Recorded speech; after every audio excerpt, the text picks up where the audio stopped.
आज का हमारा टॉपिक है डायनसिफेलॉन। ठीक है, सबसे पहले मैं आपको बताऊं स्पेशली जो ब्रेन है, ब्रेन को तीन पार्ट्स में डिवाइड किया गया है, fore brain, mid brain and hind brain. तो स्पेशली फोर ब्रेन में पहला पार्ट है आपका ऑल्फैक्टरी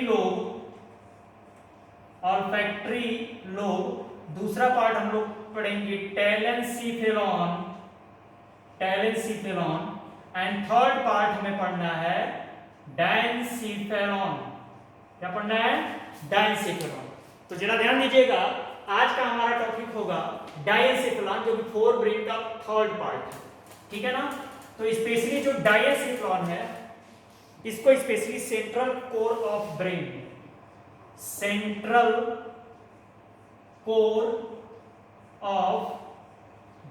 इसको ब्रेन का हम सेंट्रल कोर कहते हैं। अब जरा ध्यान दीजिएगा, डायनसिफेलॉन की बात करते हैं तो डायनसिफेलॉन में भी तीन पार्ट्स हमें पढ़ने हैं। सबसे पहला हमें पढ़ना पड़ेगा epithalamus, next thalamus THALAMUS and next hypothalamus. ठीक है ना? तो हमारा सबसे पहला पार्ट जो होगा वो होगा आपका इपिथैलेमस। ठीक है, तो आइए स्टार्ट करते हैं स्पेशली इपिथैलेमस। तो स्पेशली जानते हैं कि इपिथैलेमस कंटेन पीनियल ग्लैंड। स्पेशली इपिथैलेमस के पास क्या होता है? पीनियल ग्लैंड होता है which secrete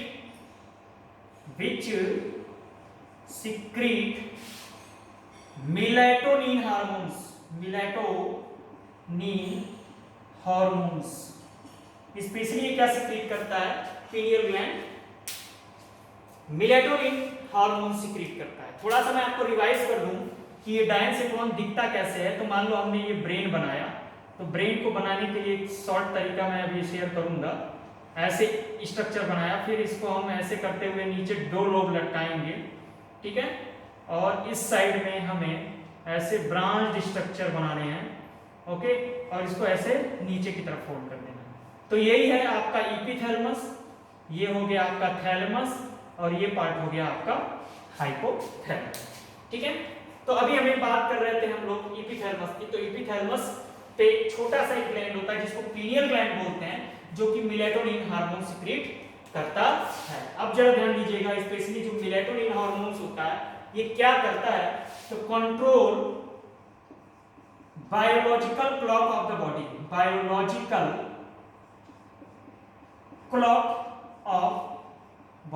देखो भाई, biological clock of the body का मींस क्या होता है कि हमारा समय से जगना, समय से सोना, समय से भूख लगना, ये सब बायोलॉजिकल क्लॉक के अंतर्गत आता है। ठीक है ना?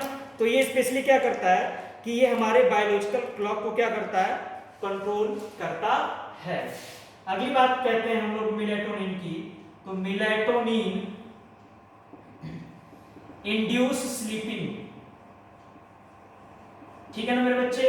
ये स्लीपिंग को इंड्यूस करता है, स्लीपिंग को क्या करता है? बढ़ाने का काम करता है। ठीक है ना? तो ये हो गया इसका दूसरा पार्ट मेलेटोनिन का। ठीक है ना? Check puberty.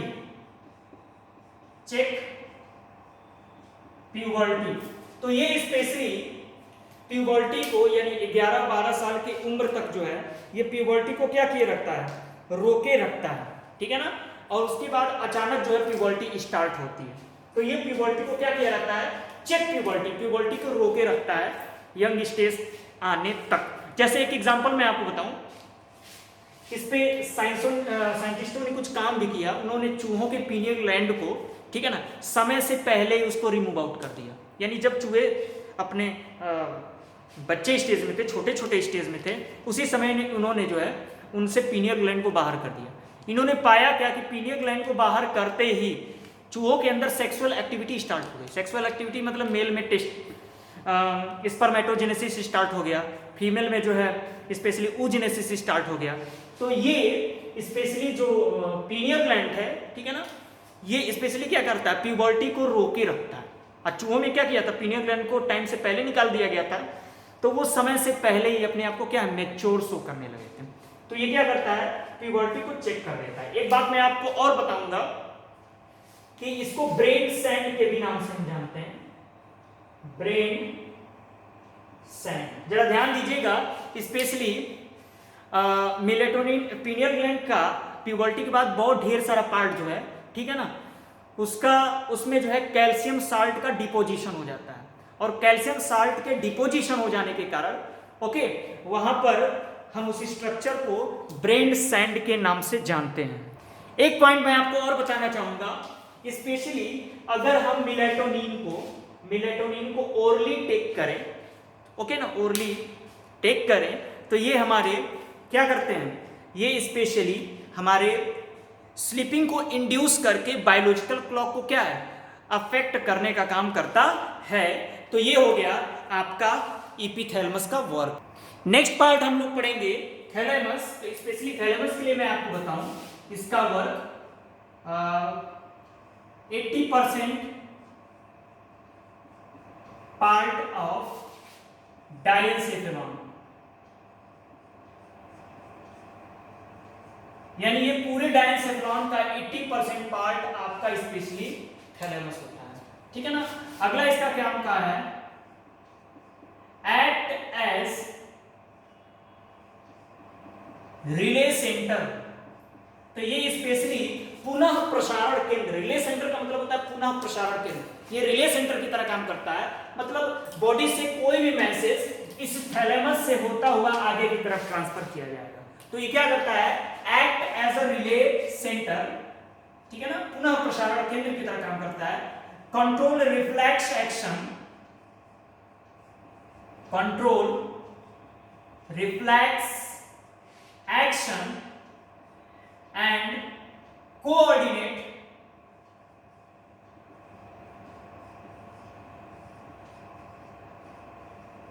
Sensory and motor activity. Specially ये सेंसरी और मोटर नर्व्स की एक्टिविटी को क्या करता है, कोऑर्डिनेट करने का काम करता है। नेक्स्ट है हाइपोथैलेमस। तो दोस्तों हाइपोथैलेमस को हम, पहला पॉइंट है इसका super master gland, super master gland, इसको हम सुपर मास्टर ग्लैंड बोलते हैं। क्यों, क्योंकि स्पेशली ये जो हाइपोथैलेमस पार्ट है ये किसको, पिट्यूटरी को कंट्रोल करने का काम करता है। क्लियर है ना, इसीलिए हम इसको हाइपोथैलेमस को सुपर मास्टर ग्लैंड के नाम से भी जानते हैं। अगली एक्टिविटी समझिएगा, control osmoregulation and thermo regulation. तो जरा समझिएगा बच्चे, ऑस्मो रेगुलेशन मींस ऑस्मोसिस प्रक्रिया को ये कंट्रोल करता है बॉडी के अंदर, साथ ही साथ थर्मो रेगुलेशन अपने बॉडी के टेम्परेचर को भी बैलेंस करता है। जैसे एक एग्जांपल बताऊं, जब भी आपके बॉडी के अंदर कोई फॉरेन पार्टिकल एंट्री करता है तो फॉरेन पार्टिकल के एंट्री करने के साथ स्पेशली आपके बॉडी के अंदर पायरोजेन नाम का एक केमिकल रिलीज होता है, वो ब्लड में मिक्स होकर के दौड़ा दौड़ा जाता है, कहता है भैया हाइपोथैलेमस हाइपोथैलेमस, और बॉडी के अंदर फॉरेन अटैक हुआ है, बॉडी के टेम्परेचर को बढ़ा दो, तो तुरंत क्या करता है, हाइपोथैलेमस बॉडी के टेम्परेचर को इंक्रीज कर देता है। अभी इसको, इस कंडीशन को हम बोलते हैं, हमें फीवर हो गया यार, ठीक है, बगे बगे डॉक्टर के पास जाते हो, डॉक्टर क्या है, आपको फीवर वाली दवाइयां देते हैं, जैसे स्पेशली जो भी इसमें एंटीपायरेटिक्स होता है। एंटीपायरेटिक्स का मतलब है उस बढ़े हुए पायरोजेन को कम करना, क्योंकि याद रखना अगर आपके बॉडी के अंदर ब्लड में पायरोजेन का लेवल बढ़ा हुआ तो आपका फीवर कम नहीं होगा। तो ये एंटीपायरेटिक्स जो दवाएं दी जाती हैं फीवर में, वो क्या करते हैं, उसी पायरोजेन लेवल को कम कर देते हैं। तो पायरोजेन के लेवल के कम हो जाने के कारण क्या होता है, आपका जो टेम्परेचर है वो ऑटोमेटिकली क्या हो जाता है, डाउन हो जाता है। ठीक है, अगली बात, रेगुलेशन ऑफ होम्योस्टैटिस। होम्योस्टैटिस का हिंदी में मतलब होता है समस्थैतिकता, यानी सिंपल समझिएगा, स्पेशली एक्सटर्नल इन्वायरमेंट के अकॉर्डिंग बॉडी के इंटरनल इन्वायरमेंट को बैलेंस करना होम्योस्टैटिस कहलाता है। जैसे आप जहां पर बैठे हुए हो, अचानक टेम्परेचर बहुत डाउन कर दिया जाए, 5 डिग्री सेल्सियस कर दिया जाए, तो क्या करोगे? बाहर का टेम्परेचर बदला तो आप तुरंत मोटे और गर्म कपड़े पहनने लगोगे। तो बाहर के अकॉर्डिंग क्या किया, बाहर का टेम्परेचर डाउन हुआ तो आपने भी अपने को क्या किया, एडजस्ट करने की कोशिश की। मान लो जहां बैठे हुए हो वहां का टेम्परेचर 45 पहुंच जाए तो क्या करोगे? आप परेशान हो जाओगे, तुरंत अपने कपड़ों को लूज करोगे। समझो मेरी बात को। तो बाहर के सराउंडिंग के इन्वायरमेंट के अकॉर्डिंग शरीर के इंटरनल इन्वायरमेंट को बैलेंस करने को स्पेशली हम क्या बोलते हैं? स्पेशली हम होम्योस्टेटिस कहते हैं। इसके अलावा और भी क्या रेगुलेट करता है, तो लिख लीजिएगा रेगुलेट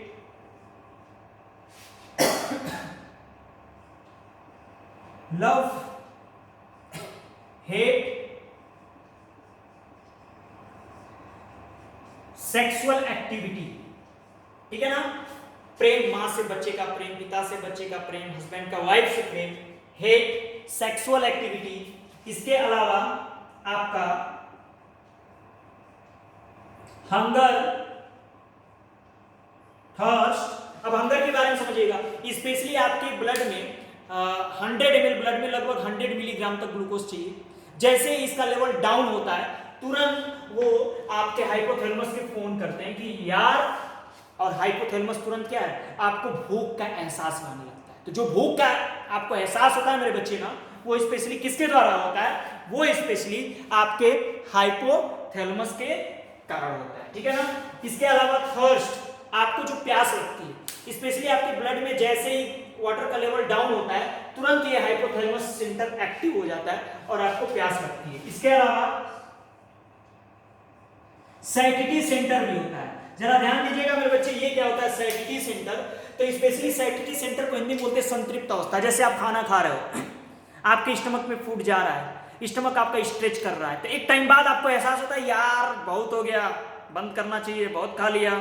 ये क्या है? सैटिटी सेंटर का काम है। जैसे 3-4 साल पहले मैंने एक न्यूज़पेपर में पढ़ा था कि किसी दूल्हे की शादी थी, अब बड़ा खुश होकर के उसने खूब खाया, इतना खाया कि स्टमक बर्स्ट कर गया अंदर से ही और बेचारा मर गया। तो मुझे साइंटिफिकली मैंने सोचा क्या हुआ होगा, तो मैंने एक अनुमान ये भी लगाया कि हो सकता है उसका सैटिटी सेंटर तो नहीं फेल हो गया था। तो स्पेशली ये क्या करता है? आपके सैटिटी सेंटर को भी कंट्रोल करता है। इसके अलावा प्लीज, स्लीप और सेक्सुअल एक्टिविटी। प्लीजर,